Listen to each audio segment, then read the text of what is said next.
केरई केर मुड़सई किथां आयो आहीं? साईं बस गरीब आहियां, बेरोज़गार आहियां, फ़क़ीर सम्झी सघो था साईं। यार तो मुझे ॾिठल थो लॻी। साईं दुनिया वॾी आहे, किथे न किथे अवां मूंखे ॾिठो हूंदो, किथे न किथे कंहिं न कंहिं मोड़ ते पाण गॾिया हूंदासीं साईं। अच्छा मूं तोखे शायदि कंहिं सरकारी ऑफिस में ॾिठो। इहा साईं तव्हां मूंखे सरकारी ऑफिस में ॾिठो हूंदो साईं। साईं आउं पाण बि ऑफिसर हुउसि, पोइ वक़्त ऐं हालात मूंखे हिन मंज़िल ते पुॼाए छॾियो। पोइ तुंहिंजा ही हाल कीअं थिया? साईं बसि कंहिं ग़रीब जी आह लॻी वई, कंहिंजो असां कमु कोन कयो हूंदो, रिश्वत जी बाज़ार आम हुई, बसि असां बि रिश्वत वरितियोसीं, माण्हुनि जो रिश्वत खां सवाइ कमु कोन पिया कयोसीं। बसि कंहिं ग़रीब जी मूंखे आह लॻी वई आहे, कंहिं बेवा जी मूंखे आह लॻी वई, जो मुंहिंजा ही हाल थी विया साईं।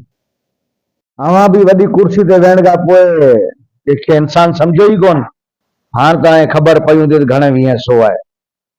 हा साईं, हाणे मूंखे ख़बर पई आहे कि कुर्सी जेका आहे इहा हमेशह कोन रहंदी आहे। इहो ठठ, इहो घमंड, इहो तकबर, इहो हमेशह नाहे रहंदो, हमेशह ज़िंदगी हिकु जहिड़ी नाहे रहंदी।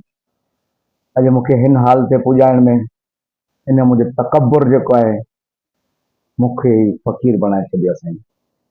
पेंशन वग़ैरह कोन मिले छा? नौकरी की ख़तम थी आहे? बसि साईं असांखे पेंशन वग़ैरह त कोन मिली, पेंशन बि मुंहिंजो रुली वई हली, कि मूं ॿियनि जूं पेंशनूं रुलायूं।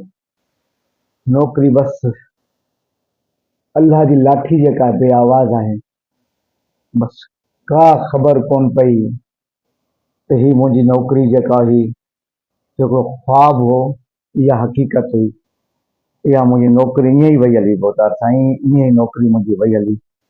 हाणे मुंहिंजा ही फ़क़ीराना हाल आहिनि, दर दर जो फ़क़ीर आहियां आऊं। बसि आउं इहो ई चवंदुसि त हमेशह ॿिए खे बि इंसानु सम्झो, ऐं ग़रीब गुरबे खे इंसानु कोन सम्झो। कुर्सी ते वेहण खां पोइ आउं वक़्त जो फ़िरोन थियो वेठो हुउसि, अॼु आउं फ़क़ीर थी वियो आहियां। मूंखे अफ़सोस आहे, आउं पंहिंजे कयल फ़ैसिलनि ते ॾाढो पछतायां पियो, ॾाढो पछतायां पियो। बेशक अल्लाह जी लाठी जेका आहे सा बे आवाज़ आहे। जी साईं, बेशक अल्लाह जी लाठी बे आवाज़ आहे। आवाज़ बि कोन थियो, ख़बर बि कान पई कि ही मुंहिंजा ठठ वारा ज़िंदगी कीअं गुज़री वई। मुंहिंजा बंगला विया हलिया, मुंहिंजूं कारूं वयूं हलियूं, मुंहिंजो ऐश इशरत जेका आहे सभु वई हली। हाणे वणनि जी छां में ॾींहुं गुज़ारियां थो, राति बि उते ई गुज़ारियां थो। आउं त इहो चवंदुसि, अञा बि जेके राशि ऑफिसर जेके आहिनि कुर्सियुनि ते वेठल आहिनि, से हेड़नि खे ॾिसनि, उन मां सबक़ु हासिल कनि त बहितर आहे उन्हनि जे लाइ। साईं मां बिल्कुलु सही पिया चओ, जेके बि कुर्सियुनि ते वेठा आहिनि, वक़्त जा फ़िरोन थियो वेठा आहिनि, इन्हनि खे मुंहिंजे हाल खे ॾिसी सम्झणु खपे, सोचणु खपे त अल्लाह जी लाठी बे आवाज़ आहे। ख़बर ई कान पवंदी ही कुर्सी, ही ऐश, ही इशरत की ख़तमु थी था वञनि। ईअं ई ख़तमु था थियनि जी शाम जो सिजु लही वेंदो आहे, पाछो बि साथ छॾे वेंदो आहे। ही कुर्सी ने पाछे वांगुरु आहे, जेका असां सां गॾु त आहे, पर सिजु लही वियो न पाछे वांगुरु असां कंहिं पासे जा कोन रहंदासीं।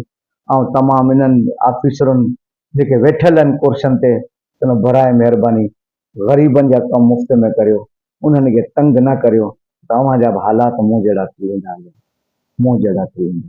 मुंहिंजे कमदार खे मुंहिंजे नाले ॿुधा, अन जो हिकिड़ो कटो खणी वञी तूं ऐं कुझु पैसा बि वठी वञिजेसि।